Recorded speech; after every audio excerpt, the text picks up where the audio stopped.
Good morning. In this project, we're going to discuss and recognize the regulations on data protection and privacy laws in social media businesses. We are Mariana Cely, Elke Kopper, and Andres Acosta. To achieve our task in comprehending the regulations and privacy laws in social media businesses, we're going to talk about the regulations according to the GDPR, which stands for General Data Protection Regulations, how businesses can benefit from complying with the GDPR, and finally, we're going to conclude with an example of these regulations implemented in social media businesses. We all should be concerned about how our personal data is being processed in different social media platforms. Although we are aware that these platforms have our personal data, we don't know much about how our identity is being protected, and which are the regulations and privacy laws different platforms implement when asking for our consent in giving this information. The key principles of data protection are to safeguard and make available data under all circumstances. The term data protection is used to describe both the operational backup of data as well as businesses' continuity disaster recovery plan. Data protection requires a system that incorporates a combination of legal, administrative, and technical safeguards. This system ensures that data can be restored quickly after any corruption or loss. Although businesses might use terms data protection, data security, and data privacy all as one same thing, they do have different purposes. Data protection safeguards information from loss through backup and recovery. Data security refers explicitly to measures taken to protect the integrity of the data itself against manipulation and malware. It provides defense from internal and external threats. Data privacy refers to controlling access to the data. Organizations must determine who has access to this data. Reasonably, a privacy breach can lead to data security issues. In 2018 alone, cybercriminals have earned a total of approximately $600 billion from stealing personal and businesses' records. RSI Security statistics stated that there is a hacker attack every 39 seconds, thus making cybercrime more profitable than the global illegal trade. Privacy laws and regulations.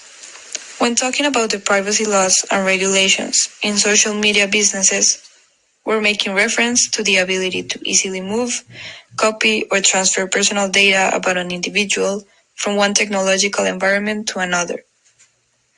This movement of data is indicating the definition of data portability, which is what legal and regulatory frameworks guarantee. These regulation systems go hand in hand with the foundation of trust and accountability with government agencies, individuals, international organizations, and the private sector. Also between countries and across borders. Moving on, the General Data Protection Regulation, or the GDPR for short, obliges private or public organizations to not abuse the data collection of the consumer. This regulation was created on the 24th of May of 2016, and it was implemented on the 25th of May of 2018. Even though this regulation was written by the EU, most would assume this applies only to EU organizations trying to target and collect data. But in reality, GDPR ensures that all organizations that target people in the EU abide by the new set of rules. For example, if a Chinese organization is trying to collect data from someone in the EU, they'll have to follow the GDPR in order to not get into any trouble.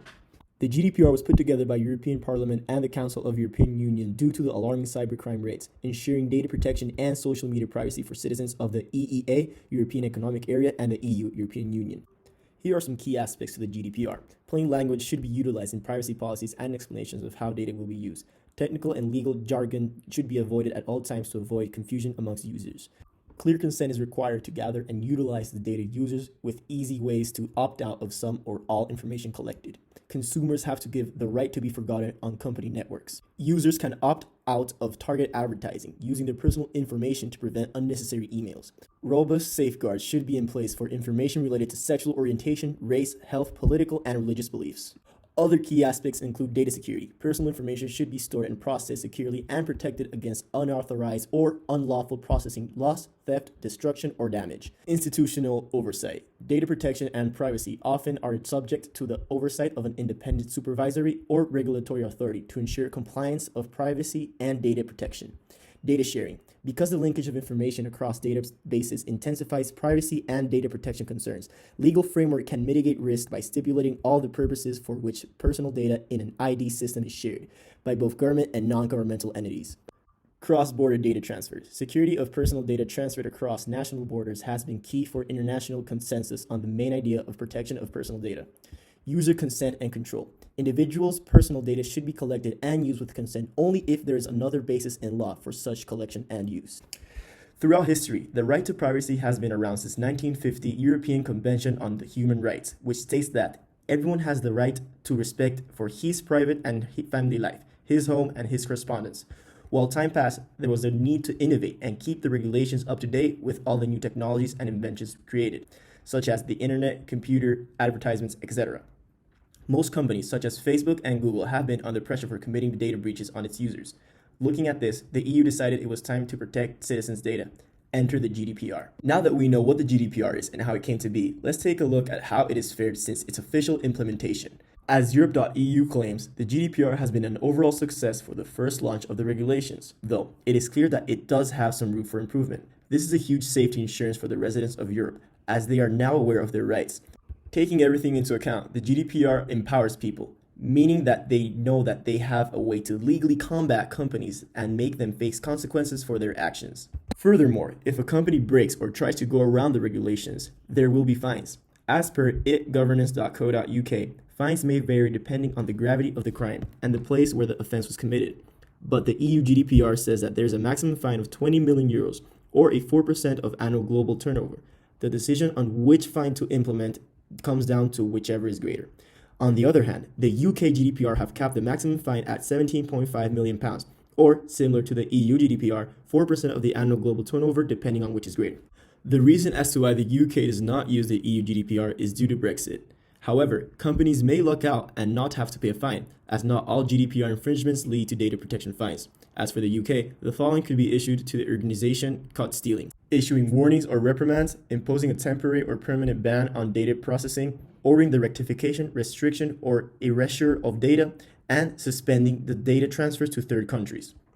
Let's take a look at how the GDPR has defended the rights of the citizens. Recently, the biggest fine of 2020 and 2021 happened in March of 2020, and Google once again was on the wrong side of the whole situation. Tessian.com explains that even though Google's fine was technically from 2019, the company appealed against it. As it's known, judges at France's top court for administrative law dismissed Google's appeal and slapped them with a 50 million euro fine. The reason for this scandal was that Google did not provide the users for sufficient information on how Google's consent policies work, as well as not granting enough control on how each user's personal data was being used. Another example that occurred recently has to do with British Airways.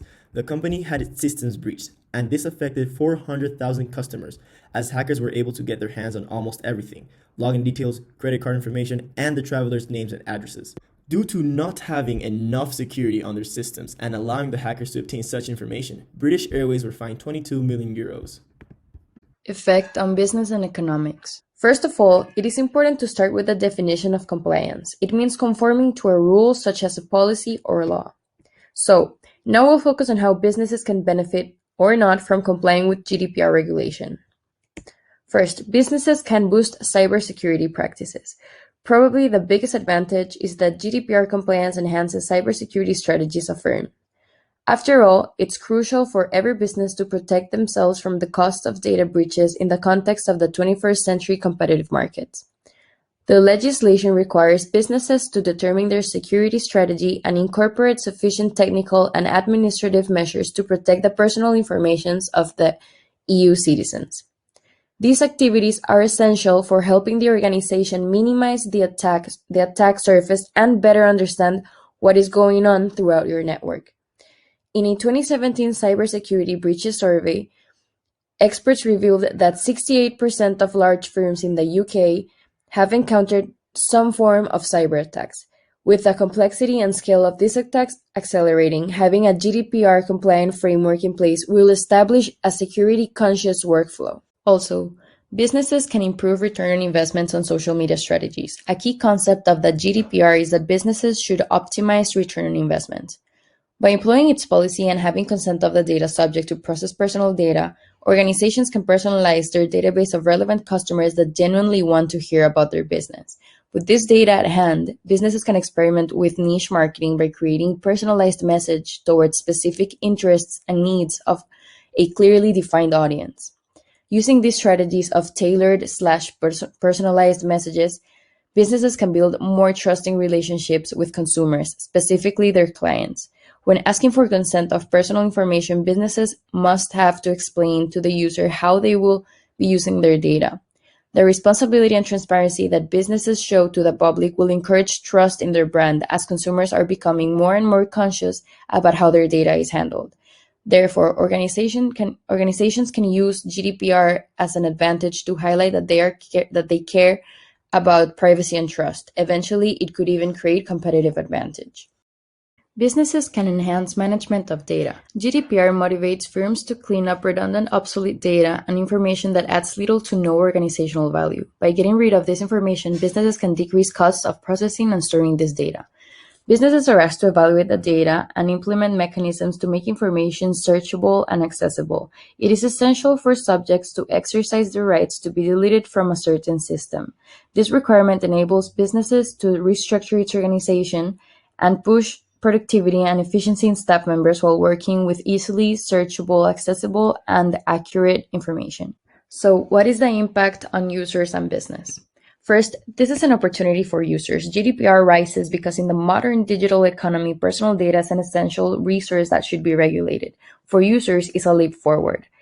This is because a service should only require the minimum personal data for the performance of said service, not request beyond the necessary. As companies have been preparing for the new rules to kick in, we're about to see a number of improvements when it comes to enhanced user tools and privacy controls. Regulations give additional possibilities, like manage data, request information on what type of data is stored, and how is it eventually used.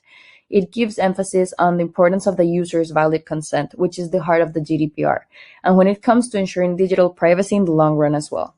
However, is this a potential curse for a business? As we have seen before, there are very positive development opportunities for businesses. However, it could also demand high financial and technical investment. Every company, regardless how big or small, will be required to invest in software, technical support, and legal support to ensure compliance. Preliminary studies have shown members of the Fortune 500 globally will spend $7.8 billion for tech investment, hiring, and staff training. Estimates suggest that a minimum of 25K data protection officers need to be hired in response to GDPR. A data protection officer is someone that ensures that compliance with data protection rules to the new legal framework are completed. This also affects small and medium enterprises and startups that are based on limited budgets and staff in the long term. It does not work as an incentive to open up businesses. As previously mentioned by Andres, there are some fines that are very high for non-compliance, and small businesses face another obstacle, which is consumer trust. Now, facing uncertainty. Many companies don't know what to expect. The lack of established practice and sufficient case law has even rendered legal experts shaking the advice they provide. Unease and concerns about preparation for the new rules. A late 2017 European study of business leaders reported that above 90% of them were not prepared for GDPR and agreed it's too complex for middle market businesses as well. There will be data protection authorities that look after the compliance and comprehension of the new rules, as well as the European Data Protection Board that will ensure consistency and manage cooperation between DPAs. This example shows how Facebook requested user consent with no direct option for declining. The design is nudging the user to accept and continue. It can be argued that the choice is predefined and misleading for the user. This specific permission must be requested in an obvious manner. How are regulators and courts going to interpret the strict provisions for free and valid consent by the user? Will this be a valid consent under GDPR? These are only some of the questions that unease both users and enterprises. In conclusion, GDPR is certainly the right step forward in the effort of regulators to catch up with the digital revolution and provides a positive attempt to safeguard digital rights within the European Union. Regulation came late and missed rapid tech expansion of several digital giants. Because of tardiness, a number of businesses, small and medium specifically, will have to go through a costly adjustment phase to ensure compliance. The European Union, and specifically data protection authorities, will be faced with huge expectations and challenges to actually deliver on the GDPR and end the feeling of uncertainty that the regulation entails. The actual implementations of both regulations will be a test whether European policymakers can strike a fine balance between guaranteeing users data protection and electronic privacy while also not imposing through regulatory burdens on business or stifling innovation. If the European Union gets it right, GDPR could serve as a global framework in the future.